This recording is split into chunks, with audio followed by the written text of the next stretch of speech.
appartenance partisane. Enfin, la 7e rupture implique le passage d'une administration bureaucratique à une administration moderne et performante. L'administration doit être le fer de lance de la conduite du changement auquel nous invite le chef de l'État.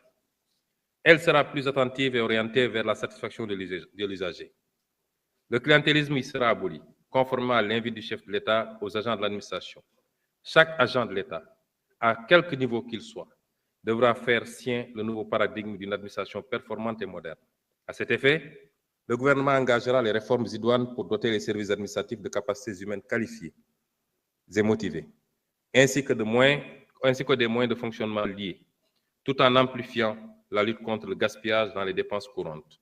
La corruption et la concussion seront combattues sans faiblesse, en commençant par accélérer l'automatisation des procédures administratives. Nous avons déjà entrepris de bâtir une administration publique autour des principes de probité et d'intégrité, autour du Djoub, du Djoubel et du Djoubbanti. Monsieur le Président de l'Assemblée nationale, honorables députés, après vous avoir rappelé ces principes et après vous avoir dressé l'état des lieux, vous avoir rappelé les 7 principes qui vont fonder notre logique de rupture, nous allons faire quelques développements sur le cap 2025-2029. Les ruptures que je viens d'évoquer guideront notre stratégie opérationnelle pour les 5 prochaines années. Pour cela, notre premier devoir est de traduire la vision du chef de l'État de façon concrète, pour qu'elle soit partagée et que chaque Sénégalais soit fier d'en parler, soit fier chaque jour d'y apporter sa pierre. D'abord, un Sénégal souverain sera une réalité tangible si nous nous en donnons les moyens en matière économique, énergétique, alimentaire, pharmaceutique, scientifique, technologique et sécuritaire. Un Sénégal juste repose sur une véritable paix sociale, une nation où règne la justice, l'équité, l'unité et la cohésion nationale. Un Sénégal prospère implique de tripler le revenu par habitant pour rejoindre la catégorie supérieure des pays à revenus intermédiaires, et cette ambition sera réalisée grâce à une croissance annuelle minimale de 6,5% sur 25 ans, qui transforme qualitativement la vie des populations. Croissance inclusive, s'entend, et une croissance endogène également. Monsieur le Président de l'Assemblée nationale, honorables députés, l'agenda national de transformation se décline en 4 axes, à savoir, premier axe, une économie compétitive. Deuxième axe, un capital humain de qualité et l'équité sociale. Troisième axe, un aménagement et un développement durable. Et enfin, quatrième axe, une bonne gouvernance et un engagement africain. Pour réussir ces axes, il y a des prérequis indispensables.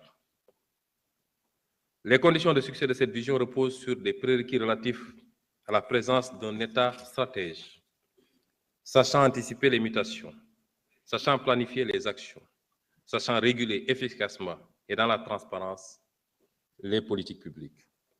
Ces prérequis ne sont toutefois pas des conditions suffisantes dans le cas des pays en développement comme le Sénégal, fortement dépendants des flux de financement et d'investissements étrangers. Il leur faut impérativement résoudre cette problématique de dépendance en relevant sensiblement leur capacité de mobilisation de ressources internes au travers de la politique fiscale, l'approfondissement du marché du crédit bancaire et du marché financier, mais surtout la promotion de mécanismes alternatifs de financement. Concernant la politique de relèvement sensible des recettes de l'État, la fiscalité, et il ne faut pas que les Sénégalais en aient peur, parce qu'elle est la base et le soutien de toute action politique et de toute capacité à relever l'offre de biens et services publics. La fiscalité est certainement le maillon le plus important de la politique budgétaire. Cependant, le Sénégal peine à mobiliser de manière optimale les recettes fiscales, principal instrument de financement souverain. Aujourd'hui, nous sommes à un taux de pression fiscale d'un peu moins de 18%, en deçà donc du ratio de 20% fixé par le critère de convergence de l'UEMOA.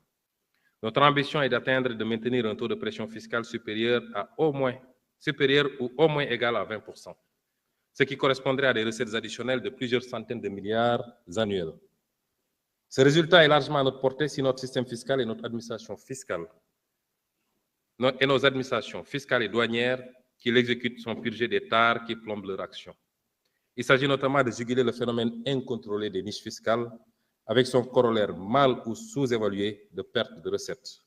Monsieur le Président de l'Assemblée nationale, honorables députés, dans le cadre de l'ambitieuse réforme fiscale que je propose, mon gouvernement s'engage ici et maintenant à formuler et à mettre en œuvre des mesures fortes de rationalisation des dépenses fiscales afin de réduire progressivement l'impact des exonérations sur la mobilisation des recettes, tout en restaurant des marges budgétaires pour le financement de notre politique économique et sociale. Notre politique fiscale conciliera le besoin de mobilisation des recettes fiscales à la politique de promotion des investissements dans le pays. Pour relever ce défi, le Sénégal procédera à l'évaluation d'impact économique et social des avantages fiscaux au-delà des évaluations budgétaires habituelles. Aujourd'hui, l'analyse des données sur les dépenses fiscales donne l'impression d'une générosité sans contrôle de l'État, pour des résultats dont l'efficacité n'est pas démontrée. Ces dépenses évaluées sur la période 2019-2022 s'élèvent à 2 232 milliards de francs CFA.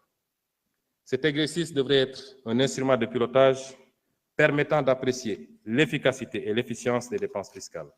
Ainsi, nous élargirons l'assiette, nous élargirons le périmètre de l'évaluation des dépenses fiscales, c'est-à-dire celui des mesures recensées et évaluées, à travers l'audit exhaustif de toutes les mesures tendant à baisser le poids de la fiscalité pour une activité économique ou une catégorie socio-professionnelle de citoyens contribuables.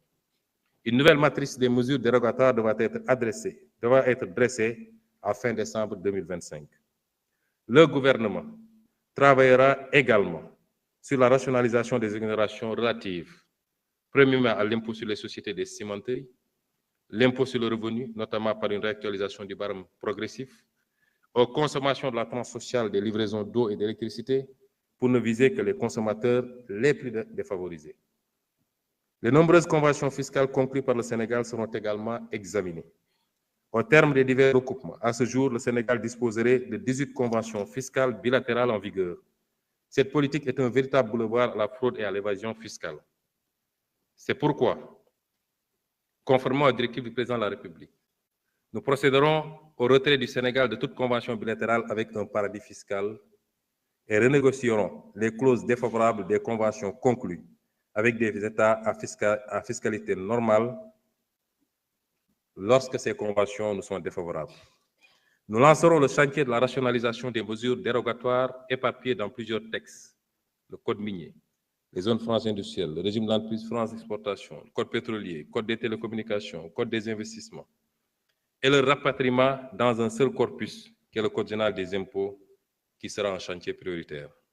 Monsieur le Président de l'Assemblée nationale, honorables députés, en plus de ces mesures, il sera procédé à une vaste réforme du Code général des impôts en agissant inversement sur les taux et l'assiette d'imposition. Pour nous, et j'insiste, pour nous, élargir l'assiette fiscale tout en abaissant graduellement les taux d'imposition moyens est la stratégie appropriée pour parvenir à une fiscalité efficace et équitable. Faire payer moins à chaque Sénégalais, mais faire payer à tous les Sénégalais. Pour ce qui est de l'assiette, par exemple, la correcte fiscalisation de secteurs à fort potentiel, tels que l'immobilier, le foncier et l'informel, est un impératif budgétaire prioritaire. Par ailleurs, nous procéderons à la réinstauration du dispositif de contrôle et de taxation des appels entrants, supprimé en 2012, juste quelques mois après l'arrivée au pouvoir du précédent président de la République. Initialement, la taxation sur les appels entrants devait permettre à l'État d'engranger des recettes parafiscales de l'ordre de 50 milliards par année. Ce cadre fiscal bien généreux ne se fondait sur aucun argument techniquement documenté et économiquement justifié, si ce n'est le respect d'engagements de campagne auprès du patronat étranger du secteur des télécommunications.